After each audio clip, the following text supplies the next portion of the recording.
Bonjour mes petits champions. Aujourd'hui, je vous reçois dans la classe. Je suis revenue à l'école, pas parce que l'école est ouverte, elle est toujours fermée, mais les enseignants, les maîtresses sont là pour garder les enfants du personnel soignant. Le personnel soignant, ce sont des personnes qui soignent les gens qui en ont besoin. Et en ce moment, ils ont beaucoup de travail. Donc, nous gardons leurs enfants. Alors, je commence la séance par une petite chanson pour apprendre les chiffres. Un petit doigt qui danse, un petit doigt qui danse, un petit doigt qui danse et ça suffit pour s'amuser. Deux petits doigts qui dansent, deux petits doigts qui dansent, deux petits doigts qui dansent et ça suffit pour s'amuser. Trois petits doigts qui dansent, trois petits doigts qui dansent, trois petits doigts qui dansent et ça suffit pour s'amuser. Quatre petits doigts qui dansent, quatre petits doigts qui dansent, quatre petits doigts qui dansent et ça suffit pour s'amuser. Cinq petits doigts qui dansent, cinq petits doigts qui dansent, cinq petits doigts qui dansent et ça suffit pour s'amuser. Alors, aujourd'hui, je vais commencer par une petite histoire. Bonjour les vaches. Alors, vous l'écoutez bien parce qu'après, vous allez devoir la raconter à papa et maman et aux petits frères et aux petites sœurs. C'est parti. Bonjour les vaches. Le matin, les 6 vaches et le petit veau de monsieur Inoda quittent l'étable à la queue leu-leu. Ce sont de bonnes amies.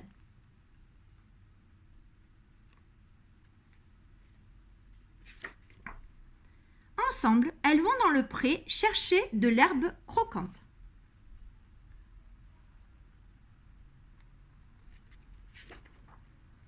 Quand une vache broute, les 5 autres et le petit veau font pareil.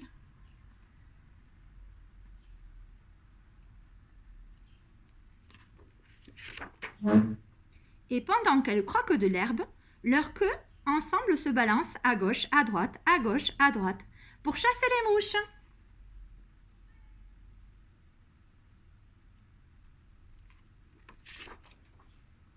Quand elles ont bien mangé, les amies vont se reposer ensemble.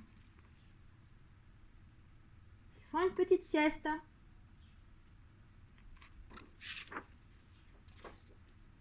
Maintenant, les 6 vaches et le petit veau ruminent. Ils mâchent et remâchent l'herbe en rêvassant.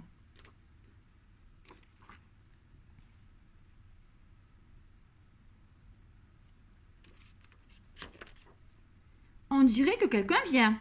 Ces vaches sont curieuses. Alors, elles se lèvent toutes et regardent qui s'approche.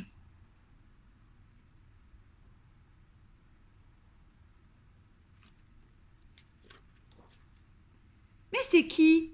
Les vaches ouvrent de grands yeux pour examiner l'inconnu.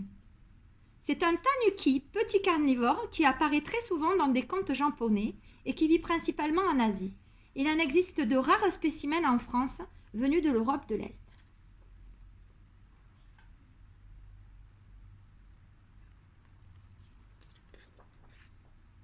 Quand les vaches ont soif, elles boivent toutes ensemble à l'abreuvoir.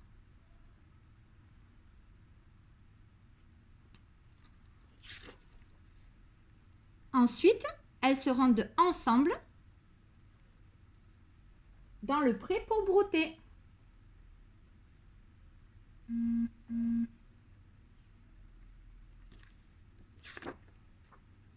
Le soleil va se coucher. Venez chez monsieur Inado. Monsieur Inoda les appelle. Les vaches et le petit veau galopent vers l'étable. Vite, vite!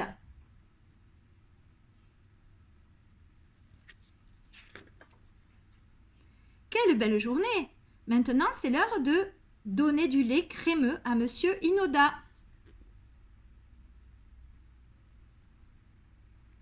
Et clic et clac, l'histoire est dans le sac. Alors, on va retenir les mots étable. C'est l'endroit où vivent les vaches. On va retenir le mot brouter. Les vaches broutent, c'est-à-dire qu'elles mangent l'herbe dans les prés. Et on va retenir le mot veau, c'est le petit de la vache, le petit veau. Voilà pour l'histoire. Alors maintenant, j'ai prévu des petits ateliers. On va regarder dans la caisse à trésor qu'est-ce qu'il y a. Alors, dans la caisse à trésor, j'ai prévu des ateliers pour découvrir les grandeurs. Alors, j'ai trouvé chez moi des poupées russes.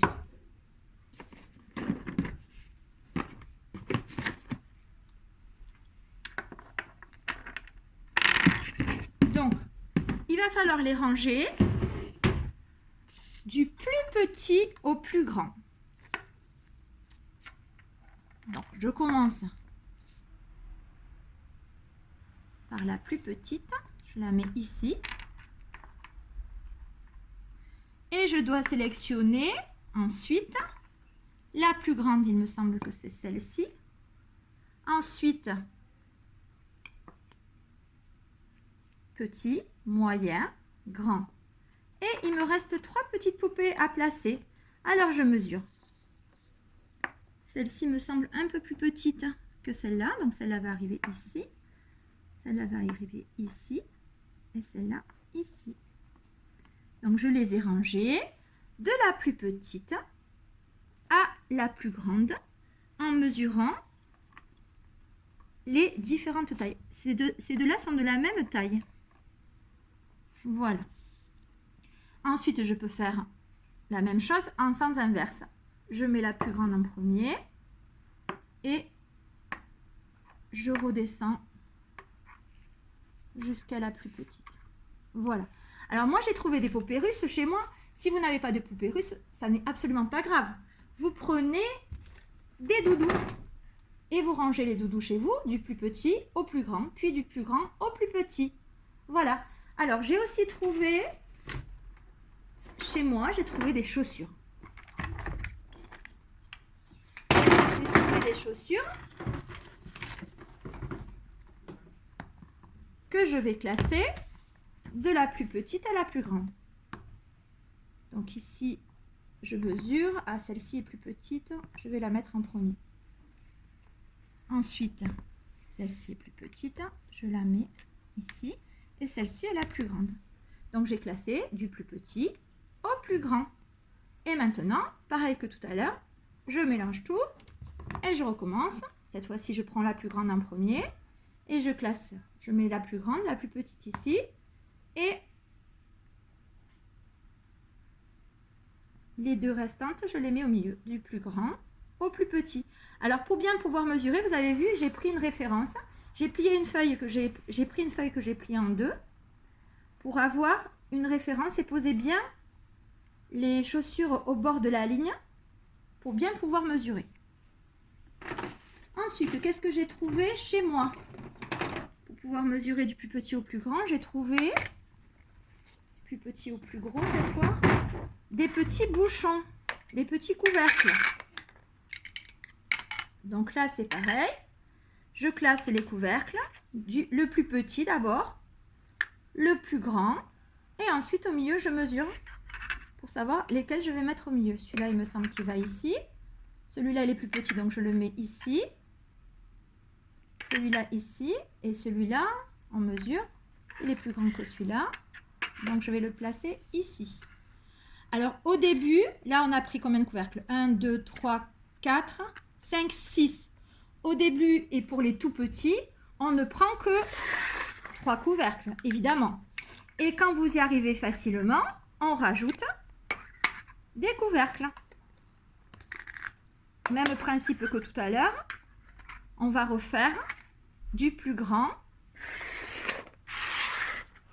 au plus petit.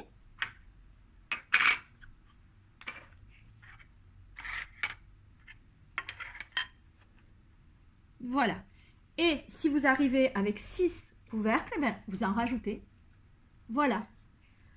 Ensuite, n'hésitez pas à faire des exercices semblables avec ce que vous avez à la maison. Trouvez des idées pour pouvoir faire tout ça. On va terminer par un petit exercice de graphisme. J'en ai parlé hier, mais là, ce sont pour les chiffres. Attention, pour faire le graphisme avec des chiffres, il faut, c'est pareil, il y a un sens. Donc, vous allez repasser le chiffre en partant du point. Vous repassez le chiffre jusqu'à la flèche. D'accord? Vous repassez d'abord avec le doigt et ensuite avec le feutre. On repasse par-dessus. Quand on a terminé, on efface avec une éponge et on peut recommencer autant de fois qu'on le souhaite. Pareil pour le 2. Et ainsi de suite. Vous pouvez aller jusqu'à 9.